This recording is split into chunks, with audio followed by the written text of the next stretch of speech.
நன்றி சொல்வோம். நானும் என் வீடும் என் வீட்டார் அனைவரும் ஓயாமல் நன்றி சொல்வோம். ஒரு கல் போல காத்தீரே நன்றி, என்னை சிதையாமல் சுமந்தீரே நன்றி. ஒரு கல் போல காத்தீரே நன்றி, என்னை சிதையாமல் சுமந்தீரே நன்றி. எபினேசரே எபினேசரே, இந்நாள் வரை சுமந்தவரே. எபினேசரே எபினேசரே, நினைவாய் இருப்பவரே.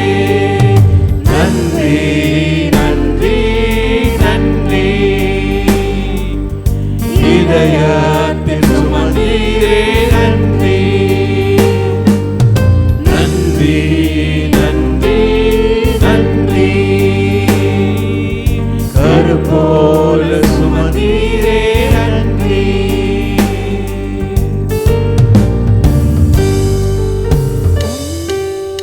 ஒன்றுமே இல்லாமல் துவங்கின என் வாழ்வு நன்மையால் நிறைந்துள்ளதே.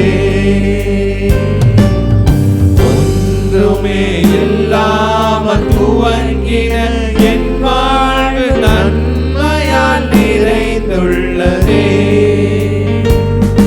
ஒரு தீமையும் நினைக்காத நல்ல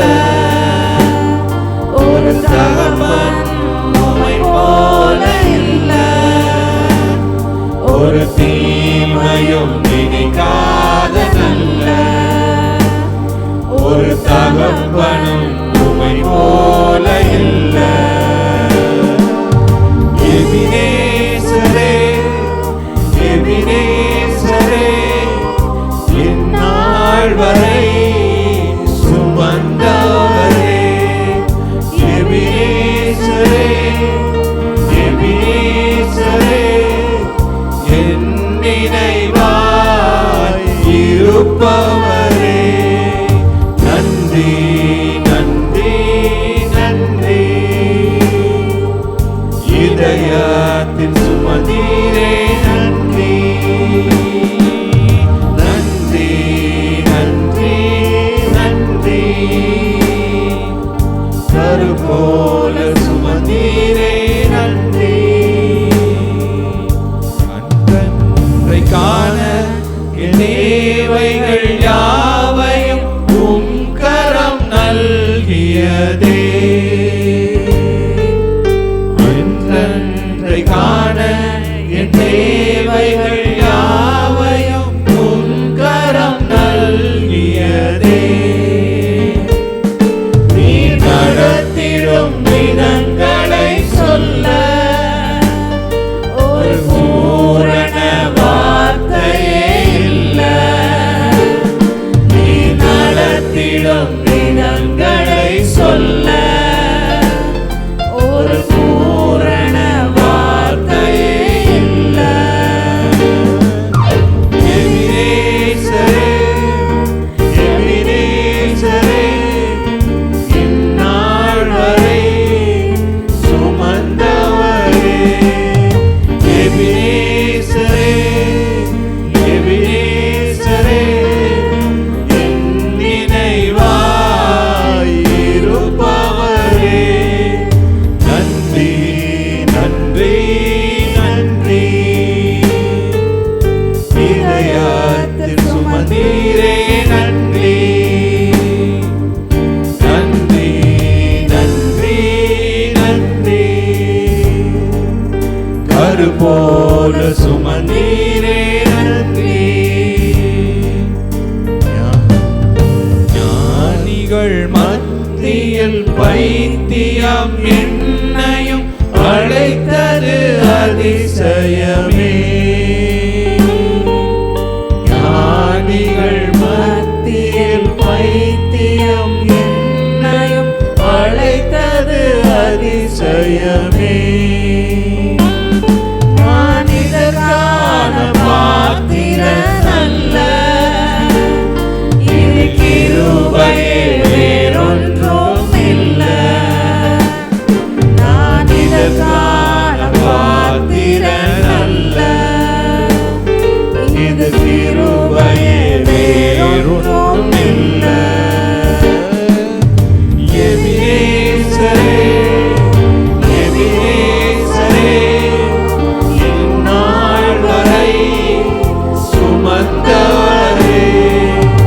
எபினேசரே, எபினேசரே, என் நினைவாய் இருப்பவரே. நன்றி, நன்றி, நன்றி. இதயத்தில் சுமந்தீரே, நன்றி. நன்றி, நன்றி, நன்றி. கரும்போல சுமந்தீரே, நன்றி. இந்த நாளிலும் கூட திராட்சை ரசம் என்பதை குறித்து நாம் சிந்திக்க போகிறோம். விருந்துகளில் திராட்சை ரசம். ஆண்டவர் இந்த வார்த்தையின் மூலமாக என்னோடு பேசினார். அதை அப்படியே ஒரு நாடகத்தை போல நான் என்னுடைய கண்களினால் பார்க்கும்படியாக அதை செய்தார். யூத கலாச்சாரத்திலே இந்த திராட்சை ரசம் மிக முக்கிய பங்கு வகிக்கிறது. அங்கே நடக்கிற கொண்டாட்டங்களாகட்டும், மகிழ்ச்சியான தருணங்களாகட்டும், திருமணங்களாகட்டும், ஓய்வு நாள் ஆராதனைகளாகட்டும், எல்லாவற்றிலும் இந்த திராட்சை ரசம் மிக முக்கிய பங்கு வகிக்கிறது. ஏன் தெரியுமா? அங்கே இருக்கிற திராட்சை பழம் ரசத்தை அதிகமாய் கொடுக்கக்கூடியது. உன் மனைவி உன் வீட்டோரங்களில் கனி தரும் திராட்சை கொடியை போல இருப்பாள். இப்படியாக ஒருவர் அந்த தேசத்திலே வசித்தவர் சொன்னார். ஒவ்வொரு வீட்டிலும் வெளிப்பக்கத்திலே திராட்சை செடிகளை நட்டு வைத்திருப்பார்களாம். யாராவது ஒருவர் அந்த வீட்டிற்கு விருந்தினராய் வந்தால் ஓடி போய் அதில் சில பழங்களை பறித்து கொண்டு வந்து தங்கள் கைகளினாலே அதை பிழிவார்களாம். வேறு ஒன்றும் சேர்க்காமல் அதை அழகாக நன்றாய் அதை வடிகட்டி அப்படியே ஃப்ரெஷ் ஜூஸாக கொடுப்பார்கள் என்று அவர் சொன்னார். அது அவ்வளவு மேன்மையாக இருக்கும், அவ்வளவு ருசி உள்ளதாக இருக்கும். ஆகவே தான் அதற்கு இந்த மனைவிமாருக்கு இப்படியாய் ஒரு உதாரணத்தை சொல்லுகிறார். உன் மனைவி உன் வீட்டோரங்களில் கனி தரும் திராட்சை கொடியை போல இருப்பாள். பக்கத்தில் அந்த திராட்சை கொடி இருக்குது. இப்படித்தான் உன் மனைவி பிளஸ்ஸிங்காக இருப்பாங்க, ஆசீர்வாதமாக இருப்பாங்க. அப்போ இந்த திராட்சை ரசம் பாருங்கள். இன்னும் திராட்சை ரசத்தை செய்கிற ஆலைகள் என்ன செய்வாங்களாம்? அவர்கள் தொட்டிகளிலே அதை போட்டு கால்களால் மிதிப்பார்கள். மிதித்த உடனே அது தானாக ஒரு பக்கமாய் வெளியேறி அது வந்துவிடும் என்று சொல்லி நான் கேள்விப்பட்டேன். நாம் யூத நாடு, அதாவது கானான் தேசத்தை வேவு பார்க்க சென்றவர்கள் அங்கே இருக்கிற பழங்களை 2 பேர் சேர்ந்து ஒரு தடியிலே தூக்கி கொண்டு வந்தார்களாம். நம்ம ஊர் வாழைக்காய் மாதிரி அவ்வளவு பெரிய குலைகளாய் இருந்ததாம். அப்படி என்றால் அதனுடைய ரசம் எவ்வளவு சிறப்பாக இருக்கும் பாருங்கள். ஆகவே அந்த ரசம் கொண்டாடத்தக்கதாய், கொண்டாட்டங்களிலே மகிழ்ச்சி தருகிற அனுபவங்களிலே அங்கே அது நிச்சயமாகவே அது பரிமாறப்படுகிறது. இந்த திராட்சை ரசத்தை திருமண வீட்டிலே எப்படி என்று நாம் சிந்திக்க போகிறோம். திருமண விருந்திலே திராட்சை ரசம், இதை குறித்து நாம் யோவான் எழுதின சுவிசேஷம் 2ஆம் அதிகாரம் 1 to 11 வரைக்கும் நாம் வாசிக்கிற பொழுது அங்கே ஆண்டவர் செய்த முதலாவது அற்புதத்தை பார்க்கிறோம். கலிலேயாவில் உள்ள கானா ஊரிலே ஒரு கல்யாணம் நடந்தது. இயேசுவும் அவருடைய தாயும் அங்கே இருந்தார்கள். இயேசுவும் அவருடைய சீஷரும் அந்த கல்யாணத்துக்கு அழைக்கப்பட்டிருந்தார்கள். ரசம் குறைவுபட்ட போது இயேசுவின் தாய் அவரை நோக்கி அவர்களுக்கு திராட்சை ரசம் இல்லை என்றார். அதற்கு இயேசு, ஸ்திரீயே, உனக்கும் எனக்கும் என்ன, என் வேலை இன்னும் வரவில்லை. ஆனால் அந்த தாய் பாருங்க, வேலைக்காரரை நோக்கி அவர் உங்களுக்கு என்ன செய்ய சொல்லுகிறாரோ அதை செய்யுங்கள் என்றார். யூதர் தங்கள் சுத்திகரிக்கிற முறைமையின்படி அங்கே 6 கற்சாடிகள் இருந்தது. அந்த கற்சாடிகள் நிறைய அந்த ஜாடிகளிலே தண்ணீரை நிரப்புங்கள் என்று இயேசு சொன்னார். அப்பொழுது அவர்கள் அதை நிரப்பின பின்பு அதை மொண்டு கொண்டு நீங்கள் இப்பொழுது விசாரிப்புக்காரிடத்திலே கொண்டு போங்கள் என்று சொன்னார். அந்த கற்சாடியிலே தண்ணீர் இருந்தது. அது மொண்டு கொண்டு போகும் பொழுது அது திராட்சை ரசமாக மாறிற்று. அதை யாரும் கண்டதில்லை. அவர்கள் திரும்ப அதை வார்க்கும் பொழுதுதான் அங்கே திராட்சை ரசமாக அது மாறினது. பாருங்கள், எல்லாரும் அந்த பந்தி விசாரிப்புக்காரன் அந்த மணமகனிடத்திலே சொன்னானா, இதுவரைக்கும் எல்லாரும் பழைய ரசத்தை ருசி குறைந்த ரசத்தை கடைசியிலே வைத்திருப்பார்கள், ஆனால் நீரோ முன்னிலும் அதிகமான ருசியுள்ள ரசத்தை இதுவரைக்கும் வைத்திருந்தீரே என்று சொல்லுவதாக நாம் பார்க்கிறோம். பாருங்கள், அங்கே என்ன ஒரு கலாச்சாரம். மணமகள் வீட்டாருக்கு இந்த திராட்சை ரசத்தினாலே விருந்திலே திராட்சை ரசம் கட்டாயம் பரிமாறப்பட வேண்டும். அதுதான் அவர்களுக்கு மிக உயர்ந்த ஒரு பெரிய பண்பு என்று சொல்லலாம், அல்லது ஒரு பெரிய தனவந்தன் என்று சொல்லுவதை மற்றவர்களுக்கு பிரகடனப்படுத்துவது. கட்டாயம் திராட்சை ரசம் இருக்க வேண்டும். அதிலும் ருசியுள்ள திராட்சை ரசம் கடைசி வரைக்கும் வைத்து பரிமாறப்பட்டது. அப்பொழுது அதில் சொல்லப்பட்டிருக்கிறது, இதை மொண்டவர்களுக்கும் தெரியாது, அதை கொண்டு போனவர்களுக்கும் தெரியாது, அன்றி வேறு ஒருவருக்கும் இது தெரியாது. கடைசியில் இதை பார்க்கலாமா? அந்த திராட்சை ரசம் எங்கே இருந்து வந்ததென்று தண்ணீரை மொண்ட வேலைக்காரருக்கு தெரிந்ததே அன்றி பந்தி விசாரிப்புக்காரனுக்கு தெரியாததினால் அவன் திராட்சை ரசமாய் மாறின தண்ணீரை ருசி பார்த்தபோது மணவாளனை அழைத்து எந்த மனுஷனும் முன்பு நல்ல திராட்சை ரசத்தை கொடுத்து ஜனங்கள் திருப்தி அடைந்த பின்பு ருசி குறைந்ததை கொடுப்பான். நீரோ நல்ல ரசத்தை இதுவரைக்கும் வைத்திருந்தீரே. இதுதான் இயேசு செய்த முதலாவது அற்புதம். அவர் திருமண வீட்டிலே அவர் செய்தார். ஏன் தெரியுமா? இந்த திராட்சை ரசம் ஒரு உடன்படிக்கையின் அடையாளம். எங்கே உடன்படிக்கை செய்யப்படும்? ஒரு திருமண வீட்டிலே தான் திருமண பந்தம் என்று சொல்லுகிற அந்த உடன்படிக்கை செய்யப்படும். ஆகவே இந்த உடன்படிக்கையின் அடையாளத்தை கர்த்தர் முதலாவது அற்புதமாக அவர் செய்து தம்முடைய மகிமையை வெளிப்படுத்தினார். அவரிடத்தில் சீஷர்கள் விசுவாசம் வைத்தார்கள். ஏனென்றால் அவர்களுக்கு தான் தெரியும், அம்மா சொன்னது, இவர் அது செய்தது எல்லாம் சீஷர்களுக்கு தெரிந்தபடியினாலே அங்கே சீஷர்கள் அவரிடத்தில் விசுவாசம் வைத்தார்கள். பாருங்கள், எத்தனை பேர் திருமணத்துக்கு அழைக்கப்பட்டிருந்தார்கள். இவர் ஒரு பெரிய அற்புதத்தை செய்தார். ஆனால் அங்கே விசுவாசம் வைத்தவர்களோ பாருங்கள், இதை வாசிக்கும் போது எனக்கு கொஞ்சம் கஷ்டமாக இருந்தது. கொஞ்சம் பேர் தான் சீஷர்கள் அவரிடத்தில் விசுவாசம் வைத்தார்கள். இன்றைக்கும் கூட ஆண்டவர் அநேக அற்புதத்தை செய்கிறார்கள். ஆனால் எத்தனை பேர் அதை உணர்ந்து கொள்ளுகிறோம்? நம்மை அறியாமலே நம்முடைய வாழ்க்கையில் சில அற்புதங்களும் அதிசயங்களும் நிகழ்ந்து விடுகிறது. ஆனால் நாம் உணர்வற்றவர்களாய் இருக்கிறோம், உணர்வில்லாதவர்களாய் இருக்கிறோம். எல்லாம் ஏதோ தன்னால் நடந்தது போல், எப்படியோ தானே நடந்தது போல் நாம் நினைத்து கொள்ளுகிறோம். ஆனால் அதற்கு பின்னணியில் காரியத்தில் யார் இருக்கிறார் என்று சொன்னால் இயேசு நமக்கு உறுதுணையாக இருந்த அந்த அற்புதத்தை நாம் தெரிந்து கொள்ளாமலே நடத்தி விடுகிறார். பாருங்கள், நாம் செய்யாமலே நடத்தி விடுகிறார். இந்த 6 கற்சாடிகளிலே எவ்வளவு அந்த தண்ணீர் கொள்ளுமாம்? 180 கேலன்கள் கொள்ளுமாம். அப்போ இந்த 180 கேலன், அவ்வளோ ஒரு பெரிய அளவுள்ள அந்த தண்ணீர் முழுவதும் ரசமாய் மாறிற்று. நம்ம ஊரில் பாருங்கள், இப்படி தன் விருந்துக்கு ஏதாவது சாம்பார் குறைஞ்சிருச்சுன்னா உடனே தண்ணியை ஊற்றி பெருக்கிடுவாங்க. அதே மாதிரி ரசம்னாலும் தண்ணியை ஊற்றி பெருக்கி, இப்படி ஒவ்வொன்றுக்கும் ஒரு டெக்னிக் இருக்குது பார்த்திங்களா. எல்லாத்துக்கும் உப்பு கூடிருச்சுன்னா உருளைக்கிழங்கை நல்லா மசிச்சு அதில் போட்டுருங்க, உப்பு குறைஞ்சிரும் அப்படி சொல்லுவாங்க. எதையாவது ஒரு இன்க்ரீடியன்ட்ஸ் அதிகமாக போட்டு பொருட்களை போட்டு நாம் அதை சரி பண்ணி கொள்ளுவோம். ஆனால் இந்த திராட்சை ரசத்தை பாருங்கள், அந்த நேரத்தில் தான் புழிஞ்சிட்டு வர முடியும். அது கொஞ்ச நாளுக்கு முன்னால் அதுக்கு ஸ்பெஷலாக அது தயாரிக்கப்பட வேண்டும். இப்படி தயாரிக்கப்பட வேண்டியதற்கு அதிக நாள் செல்லும். ஆனால் பாருங்கள், ஒரு இன்ஸ்டண்ட்டாக அப்படியாக அந்த விருந்திலே உடனடிய அற்புதம் நடந்தது. தண்ணீரே திராட்சை ரசமாக அவர் மாற்றினார். நாம் ஏற்கனவே தெரியும், இயேசுவை விழாவிலே குத்தின போது அங்கே 2 காரியம் வெளிப்பட்டது. ஒன்று, விழாவிலே குத்தப்பட்ட போது, ஈட்டினால் குத்தின போது அங்கே தண்ணீரும் இரத்தமும் வழிந்தது. இங்கே அந்த தண்ணீர் திராட்சை ரசமாக மாறிற்று. இப்போ பாருங்கள், இந்த மரியாள் சொல்லும்போது இப்படி மரியாள் இடத்துல சொல்கிறான், ஸ்திரீயே உனக்கும் எனக்கும் என்ன, என் வேலை இன்னும் வரவில்லை. எல்லாரும் இந்த வார்த்தையை சொல்லுவாங்க. எப்படி பாருங்கள், அம்மாவையே எப்படி பேசுகிறாரு அப்படின்னு சொல்லிட்டு, அம்மாவே எப்படி பேசுகிறாரு, ஒரு கீழ்ப்படியாதபடி பேசுவது போல் இருக்குது. என் வேலை என்ன வரல, உனக்கும் எனக்கும் என்ன அப்படின்னு சொல்லிட்டாரு.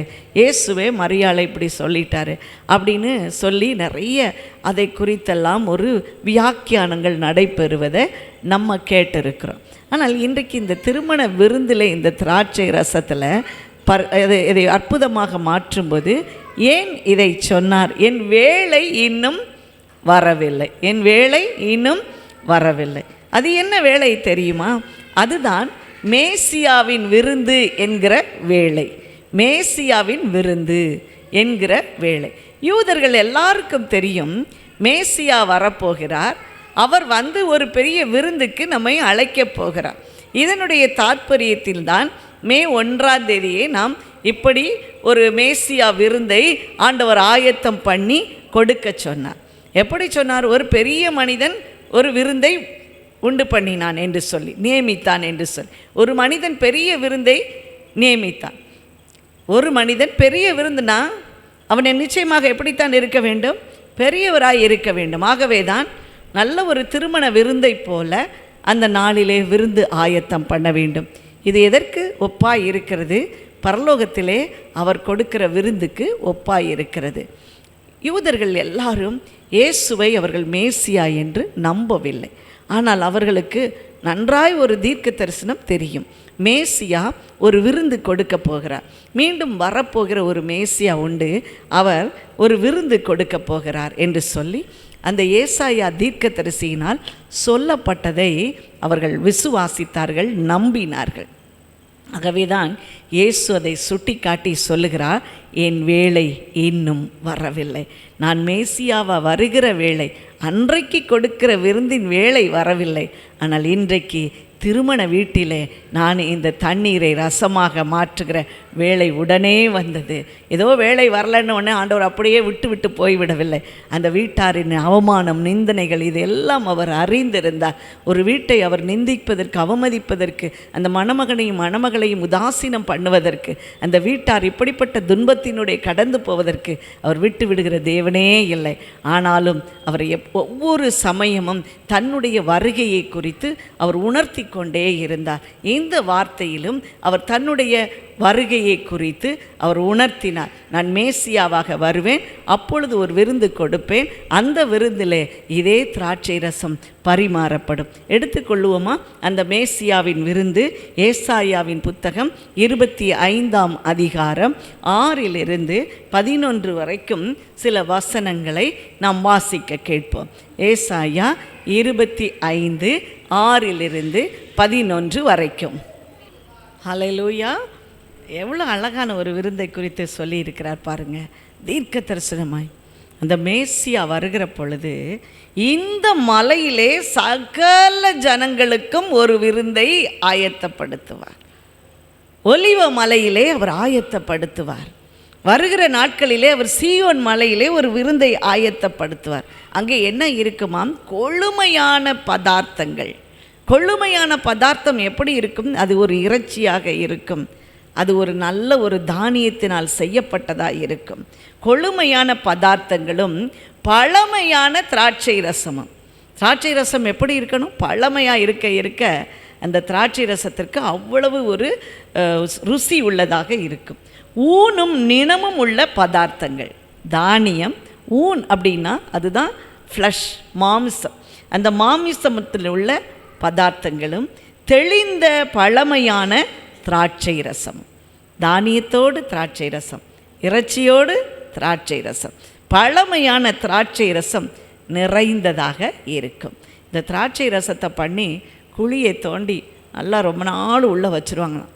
நல்லா அது பதப்படுத்தப்படுவதற்கு சில ஆண்டுகள் கழித்து அதை எடுத்து பார்த்தா அவ்வளவு ருசி உள்ளதாக இருக்குமாம் இந்த திராட்சை ரசம். பாருங்கள், இப்படிப்பட்ட விருந்தை ஆண்டவர் கொடுக்க போகிறார். அப்படி ஒரு விருந்து கொடுக்கும்போது என்ன நடக்குமாம்? சகல ஜனங்களிலும் உள்ள முக்காட்டையும் சகல ஜாதிகளையும் மூடி இருக்கிற மூடலையும் இந்த மலையிலே அகற்றி போடுவார். அது என்ன, எல்லார் மேலேயும் முக்காடு, பெண்கள் தானே முக்காடு போட்டிருப்பாங்க. இப்போ எல்லா ஜனங்கள் மேலும் ஒரு முக்காடும் ஒரு மூடலையும் குறித்து ஆண்டவர் சொல்லுகிறார். ஒரு சமயம் சமீபத்தில் ஒரு ஆலயத்திற்கு நான் அழைக்கப்பட்டிருந்தேன். அங்கே நான் போய் பேச ஆரம்பிக்கும் பொழுது நான் ஆண்டவர் என்னுடைய அருகிலே நின்று சொல்லிக்கொண்டே இருந்தார். எல்லாரும் பார்த்தால் அவர்கள் நான் சொல்லுகிற வசனம் அவர்களுடைய இருதயத்திற்குள்ளே போக முடியாதபடிக்கு ஒரு முக்காடு போன்ற ஒரு படலம் அந்த ஜனங்கள் மேலே மூடி இருந்ததை நான் பார்த்தேன். எல்லார் மேலேயும் ஒரு மூடல். அப்படின்னா என்ன அர்த்தம்? இருதயத்திலே ஒரு மூடல். நம்முடைய இருதயம் ஆண்டவருடைய வசனத்தை கேட்க முடியாதபடிக்கு கடினப்பட்டு போயிருக்கும். சில நேரத்தில் பாருங்கள், என்ன சொன்னாலும் நம்ம காதுக்குள்ளே நுழையவே செய்யாது, இருதயத்துக்குள்ளே போகவே செய்யாது. இவங்க நமக்கு எதை நினைத்து கொண்டிருப்போம்? நம் பட்ட அவமானங்களையும் நிந்தனைகளையும் கவலைகளையும் இப்படித்தான் நம்முடைய இருதயம் சொல்லிக்கொண்டே இருக்கும். நீ எங்கே வந்து உட்கார்ந்துருக்கிற? பிசாசு இப்படி சொல்லி நம்ம இன்னும் தூண்டிக்கொண்டே இருப்பான். நீ எல்லாம் இயேசுவே இயேசுவே என்று வந்து விட்டா, நீ உட்கார்ந்துருக்க, என்ன ஒரு ஷோ பண்ணிக்கிட்டு உட்கார்ந்துருக்க, உனக்குள்ள காரியம் இன்னும் ஒன்றும் நடக்கவில்லை, நீ எப்படி சும்மா உட்கார்ந்து கொண்டிருக்கிற, யாரை ஏமாற்றி கொண்டிருக்கிற என்று சொல்லி நமக்கு பல கேள்விகளை அது எழுப்பி கொண்டிருக்கும். இப்படித்தான் ஒரு முக்காடு அவர்கள் மேல் இருந்தது.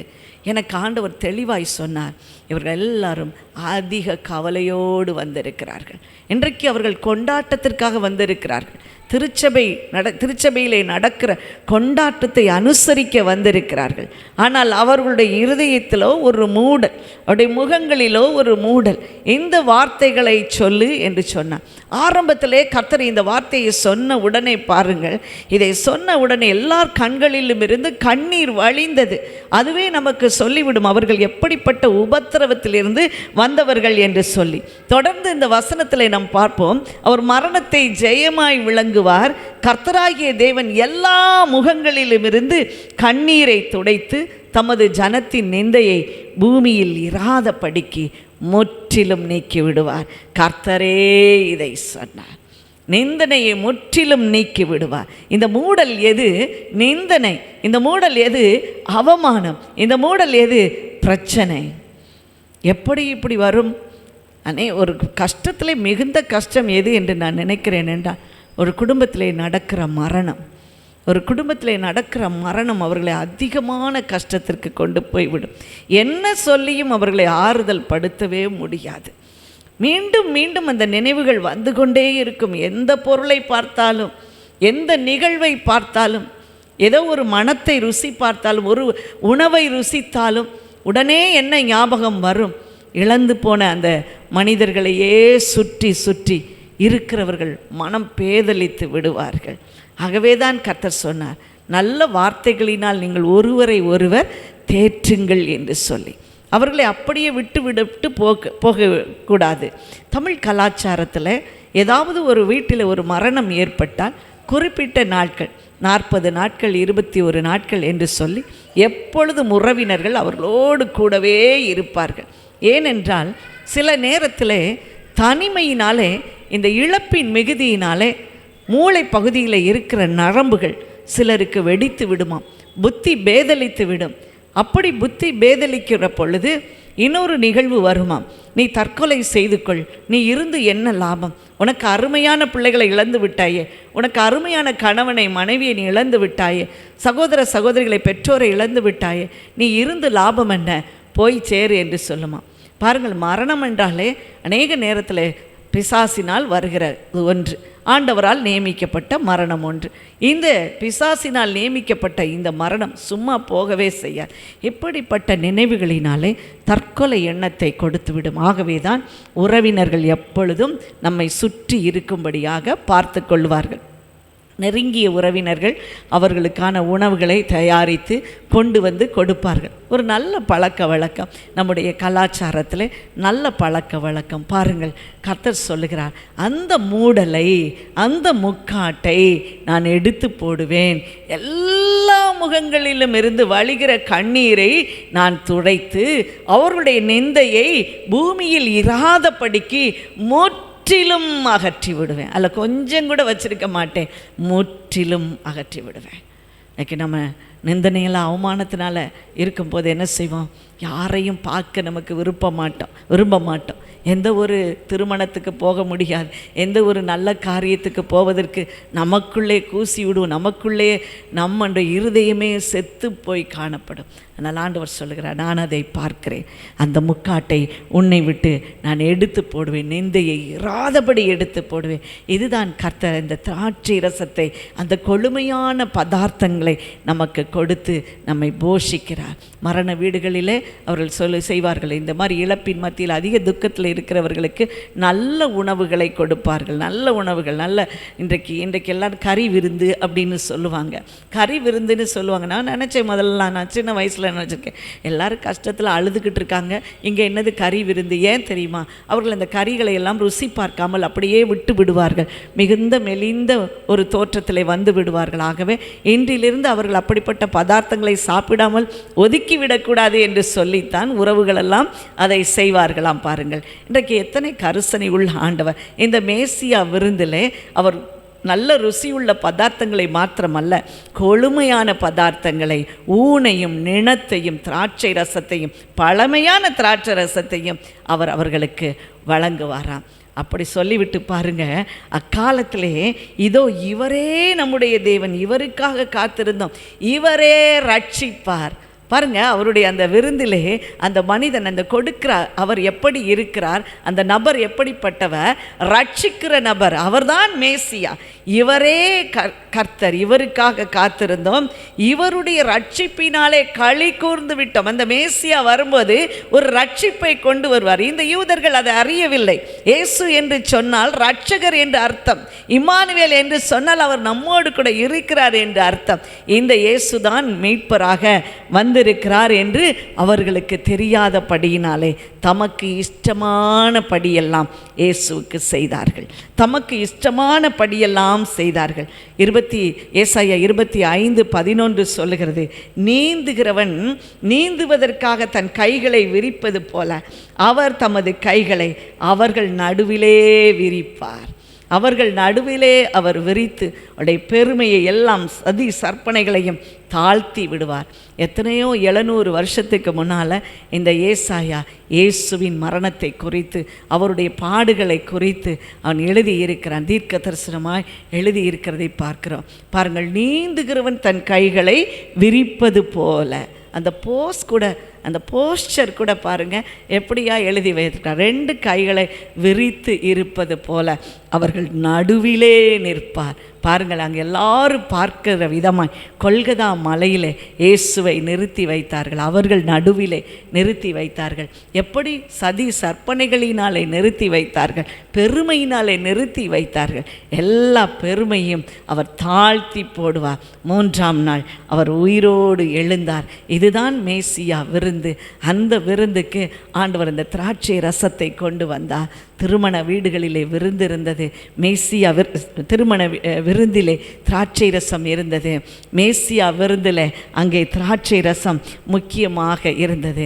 ஆகவே தான் இயேசு இந்த கடைசியிலே அவர் காட்டி கொடுக்கப்பட்ட அந்த ராத்திரியிலே எடுத்து வாசிக்கலாமா?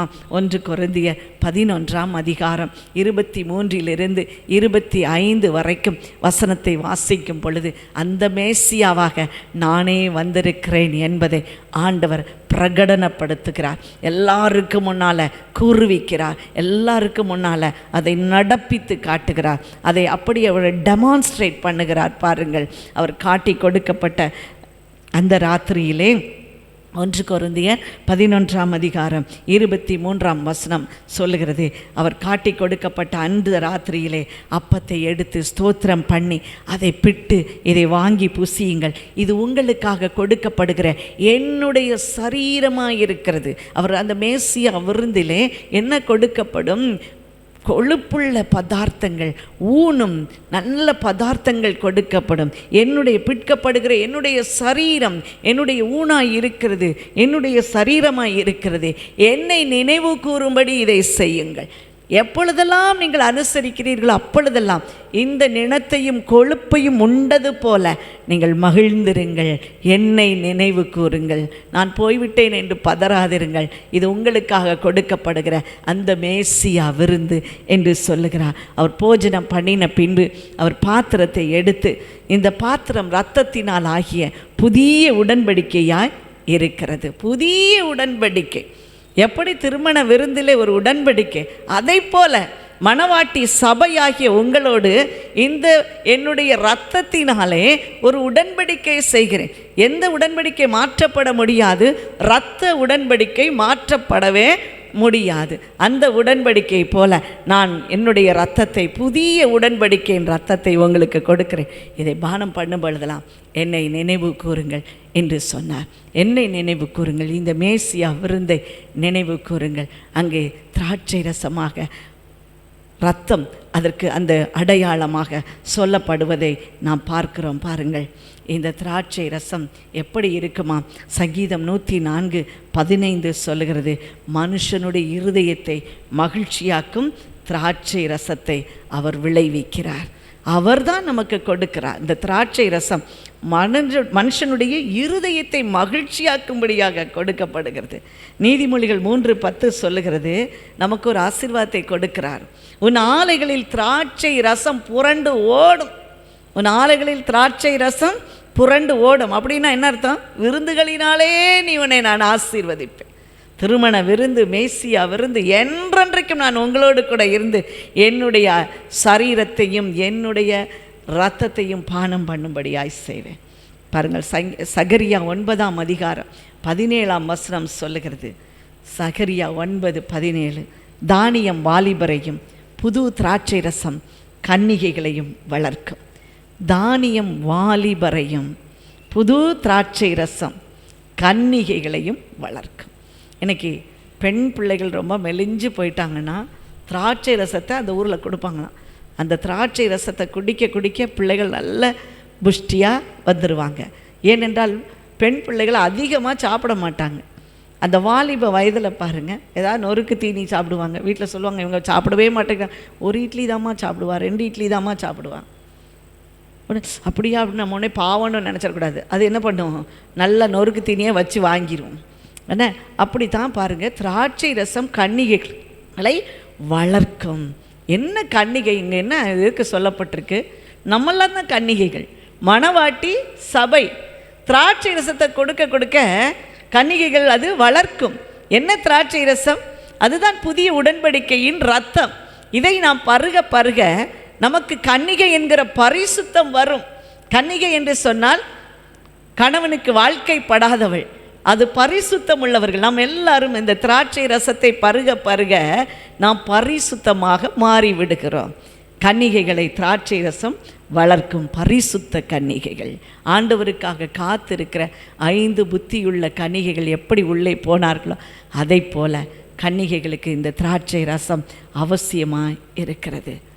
நீதிமொழிகள் பாருங்கள், சாலமன் எப்பொழுதோ தன்னுடைய நீதிமொழிகளிலே இப்படி எழுதி வைத்திருக்கிறார். 9:5 எப்படி சொல்லுகிறது?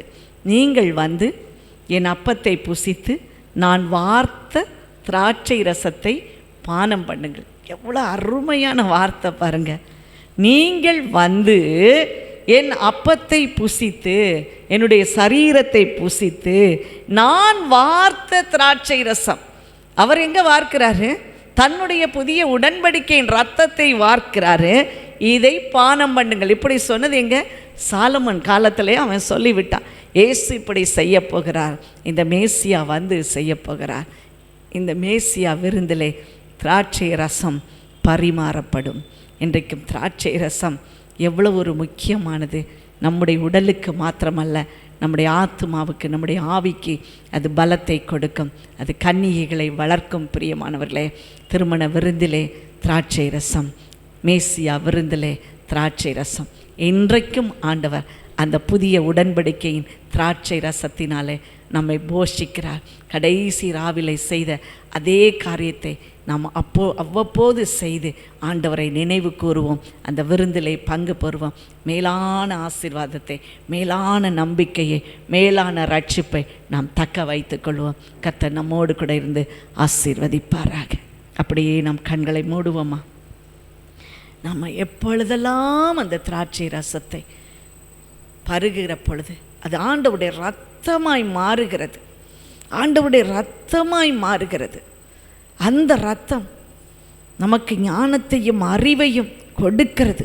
அவரையே நமக்குள்ளே கொண்டு வருகிறது. அவருடைய உயிர்த்தெழுந்த வல்லமை நமக்குள்ளே இறங்குகிறது. அவருடைய சரீரத்தை நாம் உண்ணும்போது கொழுப்பையும் நிணத்தையும் உண்டது போல நாம் மகிழ்ச்சி அடைகிறோம். செத்துப்போன சரீரங்கள் எல்லாம் உயிர்ப்பிக்கப்படுகிறதா? மாத்திரமல்ல, அந்த புதிய உடன்படிக்கையின் இரத்தம் பரிசுத்தத்தை தக்க வைத்து கொள்ள நமக்கு உதவி செய்கிறது. அந்த இரத்தம் பரிசுத்தமுள்ள இரத்தம். அந்த இரத்தத்தில் எள்ளளவும் பாவம் இல்லை. பாவமில்லாத பரிகாரி நமக்காக ஒரே தரம் அடிக்கப்பட்டார். இன்றைக்கும் அவருடைய இரத்தத்தையும் அவருடைய சரீரத்தையும் நாம் பருகுகிற பொழுது, நாம் உண்கிற பொழுதெல்லாம் அவரையே நினைவு கூறுவோம். அவரையே நினைவு கூறுவோம். அவரை நம்முடைய சரீரத்திலே சுமந்து கொள்வோம். நம்முடைய சரீரத்திற்குள்ளே அவர் வாரும். ஆண்டவரே, நீர் என்னுடைய சரீரத்திற்குள்ளே வாரும். என்னுடைய சரீரமே, என்னுடைய ஆத்துமாவும் உம்முடைய சரீரமாய் மாறட்டும். உம்முடைய ஆவியோடு என்னுடைய ஆவியை ஒருமனப்படுத்துவீராக என்று சொல்லி, ஆண்டவரே, நாங்கள் உம்முடைய சமூகத்திலே சேருகிறோம். அப்பா, நாங்கள் உம்மை நினைவு கூற கர்த்தர் ஆண்டவர் எங்களுக்கு கட்டளையிட்ட பிரகாரம் செய்ய கிருபை தாங்க. நாங்கள் அந்த வாய்ப்புகளை அல்லல் தட்டி விடாத படிக்கு, நிர்விசாரமாய் கடந்து போகாத படிக்கு, ஆண்டவரே, உண்மையும் உத்தமமாய் பயபக்தியோடு உம்முடைய பந்தியில் சேர கர்த்தர் கிருபை தாங்க. கர்த்தர் அப்படி செய்கிறதற்காக உமக்கு நன்றி. இயேசுவின் நாமத்தினாலே ஜெபிக்கிறோம் பிதாவே. ஆமென், ஆமென். அப்பா, இந்த ட்ரிபிள் ஏ மினிஸ்ட்ரிக்காக ஜெபிக்கிறோம். மினிஸ்ட்ரியின் மூலம் ஆண்டவரை அநேகர் சந்திக்கப்பட்டிருக்காங்க, ரட்சிக்கப்பட்டிருக்காங்கப்பா, ஞானஸ்நானம் பண்ணப்பட்டிருக்காங்க. தூர இடத்துல இருக்கிறவர்களுக்காக, தூர தேசத்தில் இருக்கிறவர்களுக்காக ஜெபிக்கிறோம். கொடுக்கிறவர்களுக்காக ஜெபிக்கிறோம். உழைக்கிறவர்களுக்காக ஜெபிக்கிறோம். 10 1 கொடுத்து எங்களை ஆதரிக்கிறவர்களுக்காக ஜெபிக்கிறோம். ஆண்டவரே, எங்களுக்கல்ல சுவாமி, உம்மை அவர்கள் நேசித்து கலந்து கொள்ளுகிறார்கள், வைராக்கியம் பாராட்டுகிறார்கள். எத்தனை கஷ்டங்கள் வந்தாலும் கூட ஆண்டவருக்காக நாங்கள் நிற்போம். எப்படித்தான் வீட்டில் எங்களுக்கு அனுமதி இல்லாவிட்டாலும் கூட நாங்கள் வெளியரங்கமாய் ஆண்டவரை ஆராதிக்கும் நாட்கள் வரும் வரைக்கும் மறைக்கப்பட்ட பகுதியிலிருந்து நாங்கள் ஆண்டவரை ஆராதிப்போம் என்று சொல்லுகிற அன்பு பிள்ளைகளை இந்த அப்பா மினிஸ்ட்ரியில் வைத்ததற்காக உமக்கு கோடி ஸ்தோத்திரம் அப்பா. அவர்கள் நிமித்தம் அவர்கள் குடும்பங்கள் எல்லாரையும் ஆசீர்வதிங்கப்பா. நாங்கள் கடைசி வரைக்கும் நிலைத்திருக்க கனி கொடுக்க உதவி செய்யுங்க. ஒரு முறையாயினும் இந்த ஊழியங்களிலே பங்கு பெற்ற ஒவ்வொருவரையும் நாங்கள் நினைக்கிறோம். ஏற்ற பலனை இம்மையிலும் அருமையிலும் கொடுப்பீராக தகப்பனே.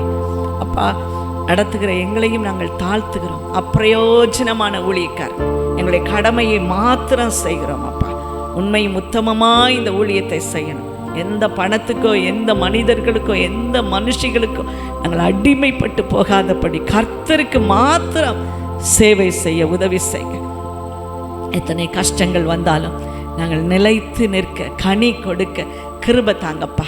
ஒவ்வொரு நாளும் புது புது ஆத்துமாக்கள் ஆலயத்துக்குள்ளே வந்தார்கள் என்று நாங்கள் அப்போஸ்தலர்களை படித்தது போல ஒவ்வொரு நாளும் ஆண்டவரே, புது புது ஆத்துமாக்கள் வரட்டும்.